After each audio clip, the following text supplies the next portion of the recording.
வணக்கம் குருஜி. வணக்கம் சார். சுக்கிர பயிற்சி 8/6/2026.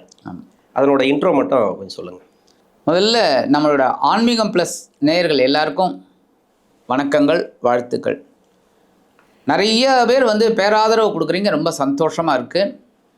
இந்த அருமையான பதிவில் நம்ம பார்க்க போகிறது சுக்கிர பகவானோட பயிற்சி. சுக்கிர பகவான் அப்படின்னாலே ரொம்ப சந்தோஷமான ஒரு கிரகம். என்ன அப்படின்னா, நிறைய பேர் சுபகிரகம் அப்படின்னாலே குருன்னு தான் சொல்லுவோம்.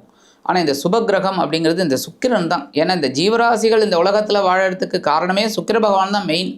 சந்தோஷம், காசு இருக்கோ இல்லையோ நிறைய பேர் சந்தோஷமாக இருப்பாங்க.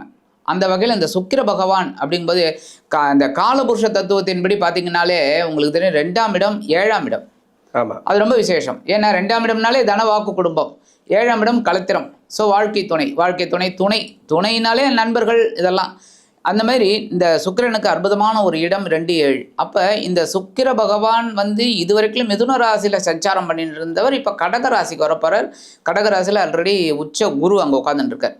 குருவோட சேர்ந்து இந்த சுக்கிரனும் சேர்றதுனால குரு சுக்கிர யோகம் நிறைய பேருக்கு கிடைக்கும். நீங்கள் கேட்கலாம், எல்லாருக்குமே கிடைக்குமா அப்படின்னா இருக்கிற ஸ்தான பலத்தை வச்சு சொல்லலாம். மற்றபடி குரு சுக்கிர யோகம் கண்டிப்பாக கிடைக்கிறது. இந்த 8/6/2026 3/7/2026 கிட்டத்தட்ட 26 நாட்கள் இந்த சுக்கிர பகவான் கடகராசியில் உச்சமடைந்த குருவோட சஞ்சாரம் பண்ண போகிறார்.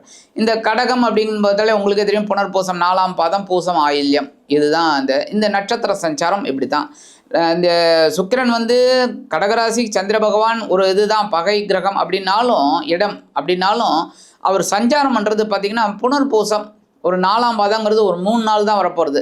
அதுக்கப்புறம் பூசம் சனி பகவான் நட்பு தான். அதே மாதிரி புதனும் நட்பு தான்.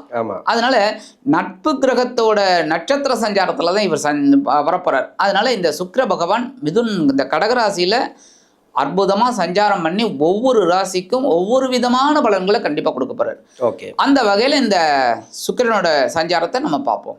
தனுசு ராசி 6ஆம் அதிபதினு சொல்லக்கூடிய சுக்கிரன், 11ஆம் அதிபதினு சொல்லக்கூடிய சுக்கிரன் ராசிக்கு 8ஆம் இடத்துல குருவோட சேர்க்கை. அதாவது ராசியாதிபதி 4ஆம் அதிபதினு சொல்லக்கூடிய குருவோட சேர்க்கை.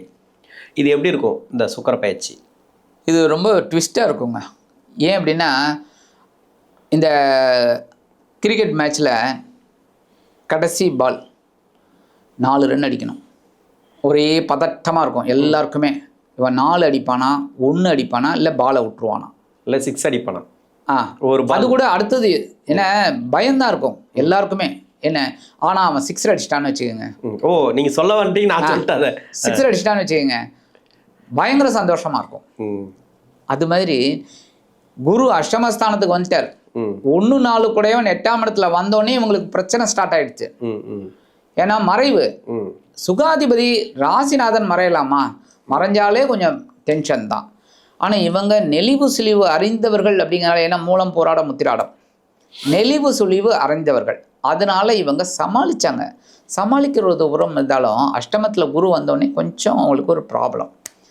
இப்போ இந்த சுக்கிரன் சேர்றார். சுக்கிரன் அஷ்டம ராசிக்கு வருது நல்லது, கரெக்டாக. ஏன்னா 8ஆம் இடத்துல சுக்கிரன் மறைந்தாலும் நிறைந்த சந்தோஷத்தை தான் கொடுப்பார். ஏன்னா 8ஆம் இடம்னாலே நமக்கு மறைவு அப்படின்னாலும் மறைந்த சில காரியங்கள் நடக்கும். இப்போ அந்த காலத்தில் நான் புதையல் தேடுவாங்க, அது மறைவு. அப்போ அவங்க இந்த இதெல்லாம் ராசியெல்லாம் பார்த்துட்டு போவாங்க. அப்போ அந்த 8ஆம் இடத்துல ஒர்க் அவுட் ஆகுதான்னு, அப்போ ஒர்க் அவுட் ஆகுதுங்கும் போது அங்கே போய் புதையல் தேடினான்னு கிடைக்கும். அந்த மாதிரிலாம் அவங்க அந்த காலத்தில் இருந்தது. இப்போ புதையல் எங்கே இருக்கு? இப்போ லாட்ரி சீட்டு சில இடத்துல இருக்கு, கிடைச்சாலும் செல்லாது. அந்த செல்லா காசெல்லாம் நிறைய இருக்கும், ஒன்றும் பண்ண முடியாது, அதான் செல்லாது. லாட்ரி சீட்டு இருக்கு நிறைய இடத்துல, அதை தான் சொல்லிட்டு இருக்காங்க எல்லாமே. அதனால கிடைக்கிறதுக்கு வாய்ப்பு இருக்கு. 8ஆம் இடம் அப்படிங்கும்போது எதிர்பாராத தனவரவு, எதிர்பாராத சில காரியங்கள் எல்லாமே நடக்கும். அஷ்டமஸ்தானத்துக்கு வரக்கூடிய சுக்கிர பகவான் ஆனால் குருவோட சேரும்போது இந்த ஒரு 3 நாள் தான் ஒரே நட்சத்திர சாரத்தில் வரப்போறார். அதுக்கப்புறம் இந்த லைட்டாக அவர் மாறும்போது ஓரளவுக்கு இவங்க அந்த அஷ்டம சுக்கிரனால் கிடைக்கக்கூடியதை அனுபவிக்கக்கூடிய ஒரு வாய்ப்பு கிடைக்கும். ஏன்னா இந்த சுக்கிரன் தான் இவங்களுக்கு 11ஆம் இடத்து அதிபதி, 6ஆம் இடத்து அதிபதி. பகைமை குறையும், லாபம் வரத்துக்கு வாய்ப்பு இருக்குது, எதிர்பாராத லாபம். ஏன்னா எப்போவுமே லாபம் விடுதாங்க. ஒரு ஹோட்டல் தொழில்னு வச்சுக்கோங்க, நாம் எதிர்பார்த்துட்டு இருப்பான் இன்றைக்கி ஒரு 50 மீல்ஸ் போகணும் அப்படின்னு. திடீர்னு பார்த்திங்கன்னா 100 மீல்ஸ் போகும், கடன்னு போயிட்டே இருக்கும். அவனே எதிர்பார்க்க மாட்டான். அந்த எதிர்பார்க்காதுதான் நடக்கும். ஸோ எதிர்பாராத சந்தோஷம் உங்களுக்கு கண்டிப்பாக கிடைக்கிறதுக்கு வாய்ப்பு இருக்கு. 8ல் திடீர் அதிர்ஷ்ட வாய்ப்பு. திடீர் அதிர்ஷ்டம். ஓகே. திருமணத்துக்கு எப்படி இருக்கு சார்? 2 கிரகங்கள் ஒன்றா சேருது 8ஆம் இடத்துல. ஏன்னா திருமணத்துக்காக நிறைய பேர் முயற்சி பண்ணி நிறைய கஷ்டங்களை கொடுத்துருக்கு. திருமணமும் நடந்திருக்கு, அது தசாபுத்தின்னு வச்சுக்கலாம். இப்போ திருமணமே நடக்கலை இது வரைக்கும், நிறைய ஒரு கஷ்டத்தை அனுபவிச்சுட்டு வரோம். எந்த வரனும் செட் ஆக மாட்டேங்குது. 8ல் போயிட்டு குரு மறைஞ்சிட்டாரு. இந்த ஜாதகத்தை பார்த்தால குரு பலம் இல்லை அப்படின்ட்டு தள்ளி வச்சுறாங்க. உள்ள போய் பார்க்க மாட்டாங்க, தசாபுத்தியா இது என்ன லக்கணம் என்ன ராசி என்ன அதெல்லாம் பார்க்க மாட்டாங்க. குரு எப்படி இருக்கான்னு கூட பார்க்க மாட்டாங்க. ஆனா குரு பலம் இல்லை தள்ளி வச்சுறாங்க. இது மாதிரி நெகட்டிவான பதில்லாம் வருது. இது 10ஆம் குறைக்கு வந்து ஒரு சுக்கிரனும் போய் 8ல் போய் மறையிற இன்னும் வந்து என்ன நடக்குன்னு தெரியல. இப்போ திருமணம்ங்கிறது எப்படி சாத்தியமா இந்த காலகட்டத்தில்? திருமணம் நடைபெறுவதற்கு வாய்ப்புகள் கண்டிப்பா இருக்குங்க.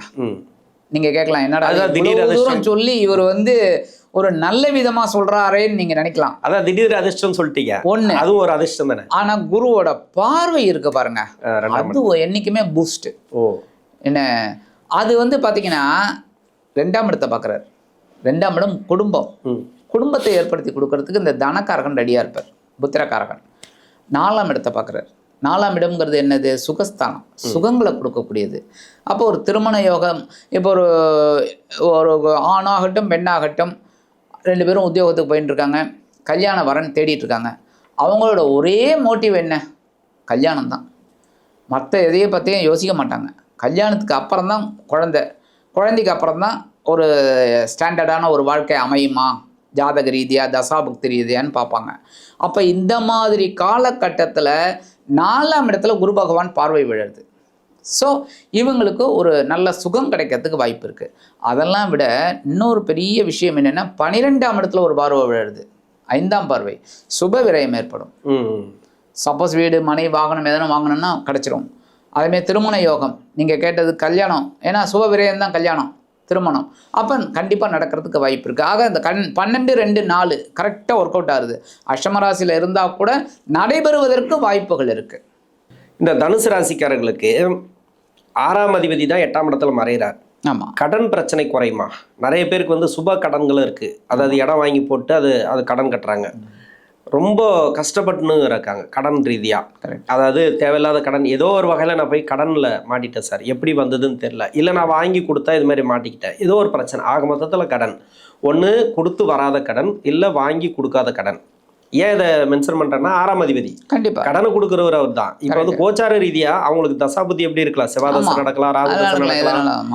அந்த கிரக தசைகள் வந்து 6ஆம் இடத்தை சம்மந்தப்பட்டதுனாக்கா அது கடனை கொடுத்துருக்கோம், நோய் கொடுத்துருக்கோம், ஒரு சில பேருக்கு வழக்கு வரைக்கும் கூட போயிருக்கலாம். ஆமாம். 6 கூடையவன் 8ஆம் இடத்துல மறையும் போது திடீர் அதிர்ஷ்ட வாய்ப்புகள்னு சொல்கிறீங்க. அது மாதிரி கடன் கொடுக்கக்கூடியது, அது கொடுத்தாலே போதும், அதிர்ஷ்டம் கூட அடிக்க தேவையில்லை அப்படின்ற மாதிரி தான் தனுசு ராசிக்காரங்க இன்னைக்கு இருக்கிறாங்க. ஏதாவது மாற்றம் எதிர்பார்க்கலாமா? கண்டிப்பாக. ஏன் அப்படின்னா நீங்கள் சொன்ன மாதிரி 6ஆம் இடத்து அதிபதி லாபாதிபதி சுக்கிரன், 11ஆம் இடத்து அதிபதி மறையறார். அப்படிங்கும்போது இவங்க ஹார்டு ஒர்க் பண்ணிங்கன்னா மறைந்த தனலாபம் கிடைக்கிறதுக்கு வாய்ப்பு இருக்குது. அதே சமயம் 6ஆம் இடத்து அதிபதி 8ஆம் இடத்துல மறையிறது நல்லது தான். கெட்டவன் கெட்டிடில் கிட்டிடும் ராஜயோகம்ங்கிற மாதிரி மறைவு ஸ்தானத்தில் இருக்கார். அப்படிங்கும்போதே இவங்களுக்கு நீண்ட நாள் நோய்கள் கண்டிப்பாக தீரும். ரொம்ப நாளாக ஒரு வியாதியில் இருக்காங்க, அவங்களுக்கெல்லாம் சொஸ்தமாகும். அதேமாரி நீண்ட நாள் கடன்கள் பைசல் ஆகிடும். கண்டிப்பாக ஒரு வருமானம் வரும். ஏன்னா 2ஆம் இடத்தை பார்க்குறாரு, வருமானம் வரும். ஏன்னா இவங்க உழைக்கிறதுக்கு அஞ்ச மாட்டாங்க. இந்த தனுசு ராசி நேயர்கள் உழைக்கிறதுக்கு அஞ்ச மாட்டாங்க. அப்போ அந்த வருமானம் வரும். வருமானம் வருது அப்படிங்கும்போதே கண்டிப்பாக அந்த கடன் சுமை 6ஆம் இடத்து அதிபதி அவரே தான் அந்த இதையும் சரி பண்ணி கொடுப்பார். ஸோ வம்பு வழக்குகள் எதாக இருந்தாலும் இவங்களுக்கு சாதகமாக அமையறதுக்கு வாய்ப்பு இருக்குது. ஸோ அஷ்டம சுக்கிரன் மறைந்து சில அற்புதமான ஒரு முன்னேற்றத்தை இவங்களுக்கு கண்டிப்பாக கொடுப்பார். அதான் 2ஆம் இடத்துக்கு பார்வை, அது 2 பேரோட பார்வை இருக்குன்னு வச்சுக்கோங்க. ஆமாம். இப்போ தன வரவு கொடுக்குமா சார்? ஏதாவது ஒரு வருமானத்தை கொடுக்குமா? கண்டிப்பாக. ஏன்னா இவங்க வந்து அதான் வேலை செய்வாங்க நல்லா. அதெல்லாம் வந்து வேலை செய்கிறதுல இவங்களுக்கு வந்து சோம்பேறித்தனம் இருக்காது தனுசு ராசி. ஏன்னா அவங்க ஆனால் ஒர்க் அவுட் பண்ணுவாங்க. டைமிங் தான் இவங்களுக்கு. டைமிங் தாண்டியெல்லாம் இவங்க ஒர்க் அவுட் பண்ண மாட்டாங்க. இவங்களுக்கு அதுக்குண்டான வருமானம் இவங்களுக்கு வரும். 2ஆம் இடத்தை பார்க்கறதுனால 2 பேருமே பார்க்குறாங்க, மறைந்து பார்க்குறாங்க. அதான் பெரிய விஷயம். ஏன்னா வருமான இடத்த 2 பேரும் மறைஞ்சு பார்க்குறது ரொம்ப விசேஷம். அப்போ இவங்களுக்கு கண்டிப்பாக அதுவும் ராசிநாதன். ஸோ கண்டிப்பாக ஒரு வருமானம் வரும். வருமானத்தை வச்சு இந்த கடன் அடைக்கிறதுக்கு வாய்ப்பு இருக்குது, சந்தோஷம் இருக்கும். அதே லாபஸ்தானாதிபதி 8ல் மறைகிறார் இல்லையா? ஆமாம். இப்போ தொழில் செய்கிறவங்களுக்கு ஏதாவது லாபம் வர்றதுக்கு கட்டாகுமா, இல்லை வந்து ஏதாவது தொழில் ரீதியாக எதனா பிரச்சனை வர்றதுக்கு வாய்ப்பு இருக்கா? கண்டிப்பாக அற்புதமான இது கேள்வி. என்னென்னா லாபாதிபதி மறையக்கூடாது, 8ஆம் இடத்துல மறையிறார். அப்போ இவங்க எந்த அளவுக்கு கடுமையாக உழைக்கிறாங்களோ எதிர்பாராத தன லாபம் கிடைக்கும்.